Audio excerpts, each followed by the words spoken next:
కాశీ త్రిశూలం మీద ఉంది. 3 ఖండాల్లో కాశీ ఉంది. కేదార ఖండం, విశ్వేశ్వర ఖండం, ఓంకార ఖండం. మనం ఇప్పుడు ఉన్నది కేదార ఖండం. కేదార ఖండంలో భైరవ యాతన లేదు. శివ కేదార కేదార కేదారేశ్వరి మోక్ష లక్ష్మీ పురద్వార కపాటోద్పాటన ధ్వని. కేదార ఖండంలో ఉన్న వాళ్ళకి మోక్ష ద్వారం తీసింది. ఇంకా 2 ఖండాల్లో కాలభైరవుడు ఉన్నారు. కాలభైరవుడు చేస్తాడు, మంచి చేసేవా చెడ్డ చేసేవా అది చూస్తాడు. మంచి చేసినా చెడ్డ పునర్జన్మ ఇయ్యాలా లేదా అని. అందుకని కాలభైరవుడు మనకి కోతవాళ్ళని కోతవాళ్ళు కాశీలో. అందుకని కాశ్యాం వాస, కాశీలో వాసం, గంగా స్నానం, శివ పూజనం, సత్సంగంతో ముక్తి మార్గం. ఈ సత్సంగం అన్నది మన సత్సంగ రూపం శ్రీ చాంబే షణ్ముఖం గారు, జాగంటి కోటేశ్వరరావు గారు, రామచంద్రమూర్తి గారు, ఇలాంటి వాళ్ళు వచ్చి కాశీలో అందరితో సత్సంగం చేయించి గంగా జమున కనపడుతుంది, సరస్వతి కనపడుతుంది. ఆ సరస్వతి రూపంలో వీళ్ళందరి సరస్వతి పుత్రులు వచ్చి కాశీలో మనందరికీ సరస్వతి విధిస్తున్నారు. మనం గంగా జమున సరస్వతి 3 దాంట్లో స్నానం చేస్తున్నాం.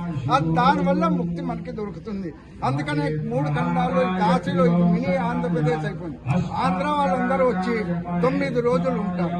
9 రోజులు 9 రాత్రులు. రోజులంటే 9 రాత్రులు ఉండాలి.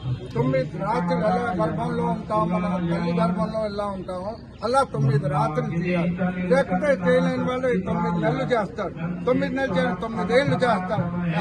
అవి చేయలేని వాళ్ళు పూర్తి ఇక్కడ కాశీలోనే వాసం చేస్తున్నారు. ఇప్పుడు మన ఆంధ్ర వాళ్ళు అందరికంటే ఎక్కువ.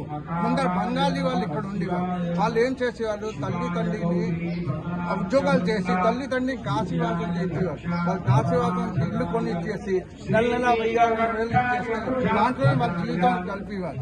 ఇప్పుడేంటి మన తెలుగు వాళ్ళందరూ పిల్లలు ఉత్తరోత్తర విద్య చేసి అందరూ ఫారెన్కి వెళ్ళి తల్లి తండ్రి లాంటి శ్రవణ్ కుమార్ అన్నది ఏమిటి, తల్లి తండ్రికి సేవ చేసి వాళ్ళే శ్రవణ్ కుమార్ లాంటి పుత్రులు.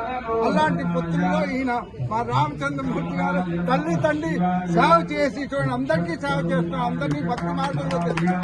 దీనికంటే పెద్దది ఇంకేం లేదు. భక్తి మార్గం 3వది కావాల్సింది. అందరూ మన తెలుగు వాళ్ళు ఇప్పుడు ఏమైంది, అందరూ తల్లి తండ్రికి శ్రవణ్ కుమార్ లాగా, అంటే శ్రవణ్ కుమార్ అంటే ముందర తీసుకుని వెళ్ళి చేశాడు. ఇప్పుడు తీసుకుని వెళ్ళట్లేదు. ధన రూపంగా ఆయన కాశీలో వెళ్ళి కొనిచ్చి అమ్మ నాన్న ఉండండి, కాశీలో వాసం చేయండి, సత్సంగం చేయండి, దాంతో మీకు ముక్తి దొరుకుతుంది. ఆ ముక్తి దొరికితే మేము శ్రవణ్ కుమార్ లాంటి పుత్రులుగా అవుతాం.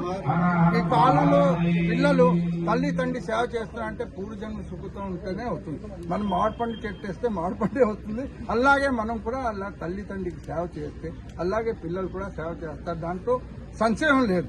మన ఇలాంటి వాళ్ళందరూ వచ్చి కాశీలో ఇన్ని శివలింగాలు స్థాపన చేస్తున్నారు, పూజలు చేస్తున్నారు. 10 రెట్లు ఫలితం ఇంకెక్కడా లేదు. కాశీలోనే 10 రెట్లు ఫలితం. ఓ బ్రాహ్మణుడు పెడితే 10 మందికి పెట్టినట్టు. ఇంకా చూడండి, ఇక్కడ ఏమిటి, శివుడు రామతారక మంత్రం ఇస్తాడండి.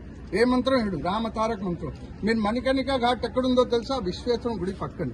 శివుడికి ఏం కావాలి? రామ అన్న మంత్రం ఆయనకి కావాలి. ఇక్కడ సవాల్ తీసుకెళ్తే రామ్ రామ్ సత్య అని తీసుకెళ్తారు. రాముల వారి పేరు ఆయన వింటూ ఉండాలి. అలాగే ఇక్కడ హరిశ్చంద్ర ఘాట్ కేదారేశ్వర గుడి పక్కన ఉంది. ఏమిటి, ఇక్కడ తీసుకెళ్తారు హరిశ్చంద్ర ఘాట్కి. శివుడు కేదారేశ్వరుడు ఏమి వింటాడు? రామ్ రామ్ సత్య అని వింటుంటారు. రాముల వారి పేరు సత్యము అని. అంటే అందుకని రామతారక మంత్రమే శివుడు ఇక్కడ పోయిన వాడికి పార్వతి తన ఒళ్ళో పెట్టుకుంటుంది, అయితే చెవులో పెస్తాడండి.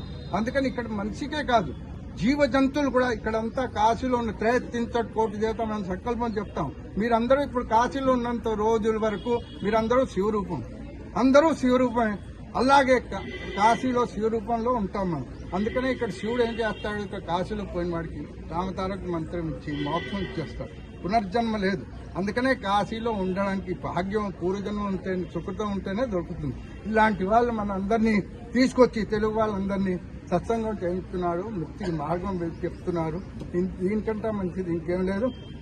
ఇంకా ఉత్తర వాహిని గంగా, ఉత్తర వాహిన్యాం భాగీరథి పశ్చిమీ తీరం. ఇక్కడ చూడండి, ఆనందవనం మహాశ్మశానం. ఇక్కడ శివుడు ఏం చేస్తాడు, రాత్రి 12ంటికి వెళ్ళి శ్మశానంలో వెళ్ళి భూత ప్రేతాలతో ఆడుకుంటాడండి. ఎందుకు? మన భూతం పెట్టుకోకూడదని. మనం ఏంటంటే భూతం పట్టుకుంది, ప్రేతం పట్టుకుంటాడు. వాళ్ళు మన అందరినీ పట్టుకోకుండా శివుడు ఏం చేస్తాడు, వాళ్ళతో ఆడుకుంటాడు. బాబు మన వాళ్ళందరినీ విదిలే, శివుడు భక్తులందరినీ విదిలే, మేమందరూ ఆడుకుందామని రాత్రి 12ంటికి వెళ్ళి ఆడతాడు. ఇలాంటి చోటు ఈ కాశీ లాంటి చోటు ఎక్కడా లేదు. భూతోన భవిష్యత్తు ఇక్కడ వచ్చి అందరూ ఉన్నారంటే పూర్వజన సుకృతం ఉన్నవాడే ఉండకళ్ళు. వాడికి ముక్తి దొరకాలంటే ఇక్కడ పుట్టినా ముక్తి లేదు, ఉన్నా లేదు. దానం ధర్మం పోతేనే ముక్తి. ఎందుకు రామతారక మంత్రం శ్రమిస్తాం. మా గురువు గారు చెప్తూ ఉంటారు ప్రవచనం, వాళ్ళ ప్రవచనం విని మేము దాన్ని పాటించుకున్నాం. మీరందరూ కూడా అలాగే పాటించాలని మా కోరిక. హర హర మహాదేవ్. కాశీలో మహాప్రాంతుల పేరు తీసుకోవాలా. నమ పార్వతీ పతే హర హర మహాదేవ్. నమ పార్వతీ పతే హర హర